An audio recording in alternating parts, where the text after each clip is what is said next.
So here we are in the Baltic Sea, Parnu, Estonia. Busy beach. Busy beach.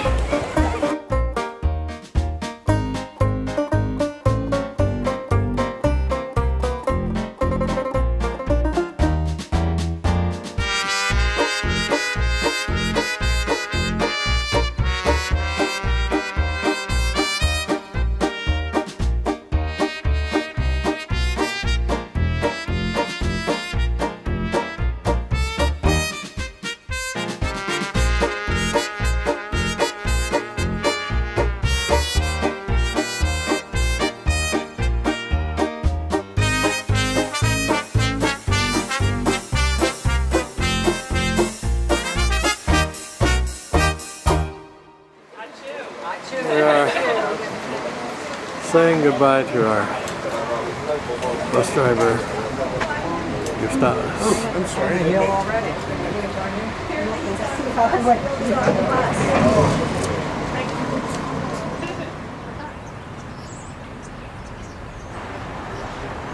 Here is a panoramic view of Tallinn.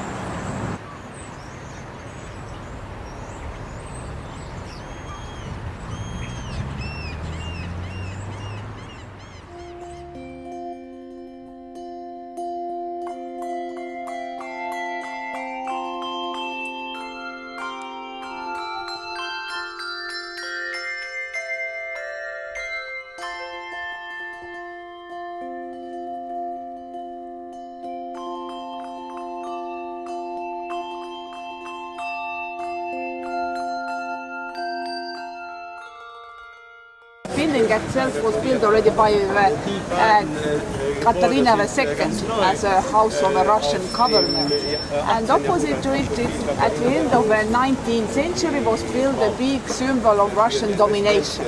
So the same period when Estonia started to have a singing festivals and we started to think about our chance of getting freedom, and the Russians was thinking that no good, so these guys think too much of themselves. So he personally came here and took down the statue of Martin Luther, which was standing on this hill, and on this side built a big symbol of Russian religion. So that's a still active church.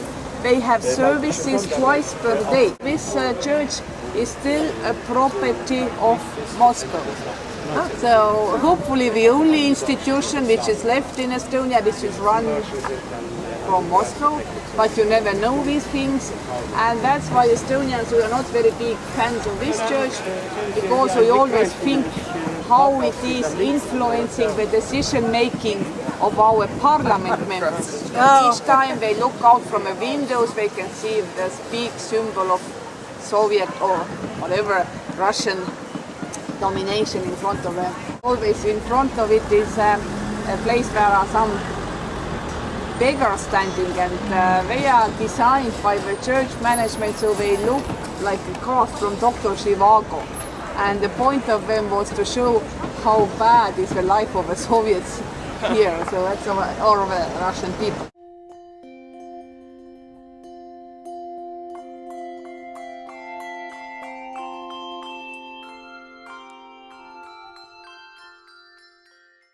Now we are walking in the old upper town part of a city, and if you look around, it doesn't look so old.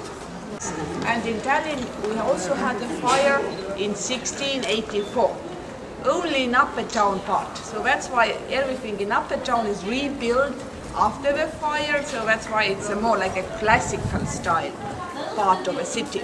And all these buildings were used to be properties of a rich German-speaking landlords, kind of a winter houses. Yeah, they had a nice manor house for a summer season with Estonian servants working for them, kind of a tara, and during the boring season in October they moved back to the city center. And the German-speaking population left Estonia in 1939 after Hitler and Stalin signed this agreement. This is what Estonians call their lucky house. It's the only house that survived their big fire.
Here actually is a local winery. Lucier and Mathiasen. Very attractive patio cafe.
Now here's Katerina's Palace. The front is being renovated.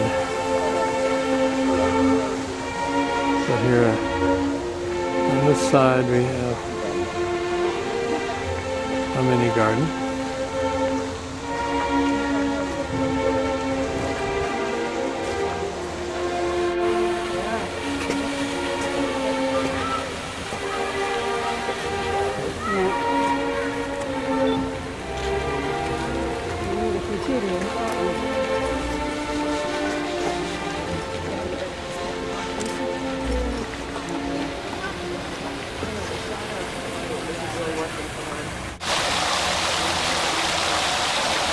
Neptune.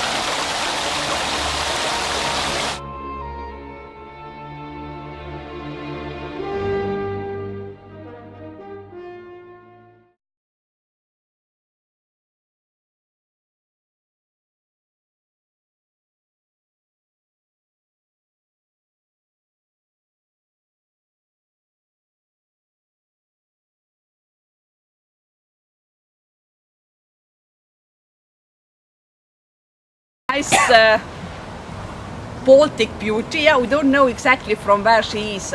Is it she from Lithuania, from Latvia, maybe from Estonia? Anyway, very good in kitchen, very down to earth in every sense.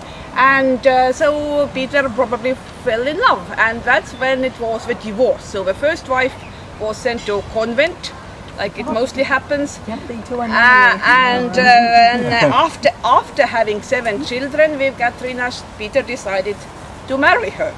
And but at a certain point, Peter noticed that, oops, I don't have a male here. The one I had with the one which was sent to convent, this one I killed. Yeah, so and that's why Peter thought that, okay, I'm not too old, maybe it's time for me to have a new start with somebody who will produce me more baby boys.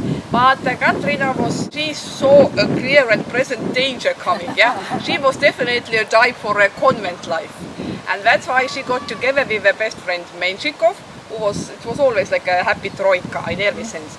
And when they said we have to do something, Peter is trying to get rid of me, and so Peter got very sick, very sick. And Peter died without having a chance to say who will be the next one on the Russian throne.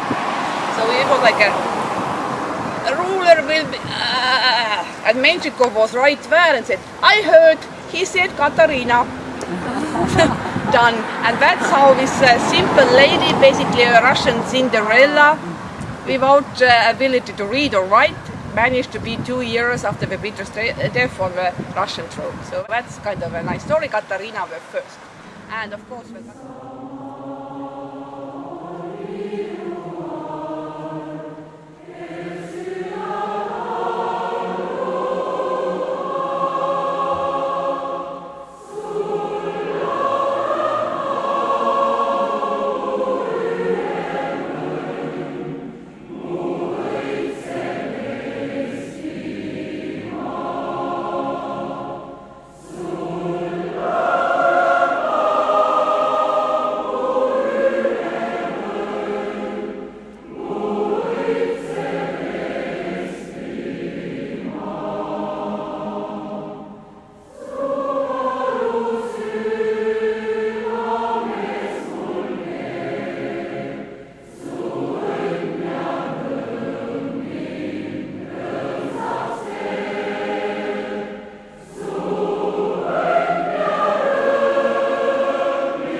very pleasant for a young mother. 3 years at home, first year and a half you get fully paid. So that's why we have a big baby boom.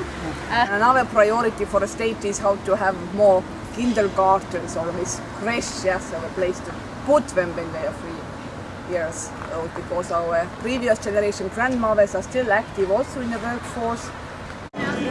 So here we are again in the Tallinn town square. Getting ready for a little walkabout and then our concert in the Blackheads house.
So this is the House of the Blackheads here in Tallinn. We're going to see our piano cello concert tonight.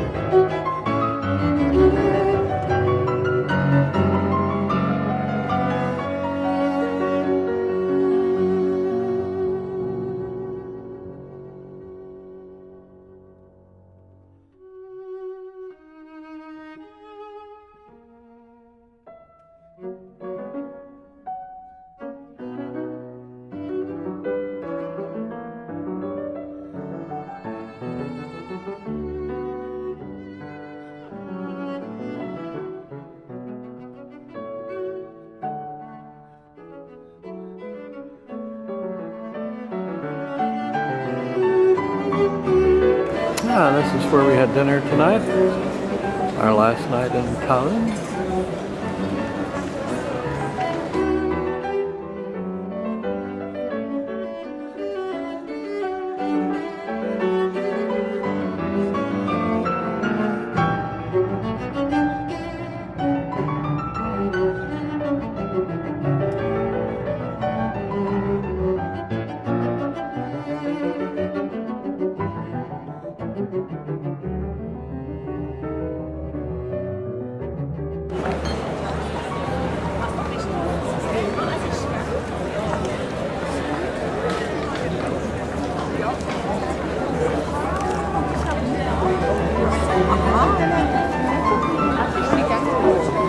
There's the gate into the old town.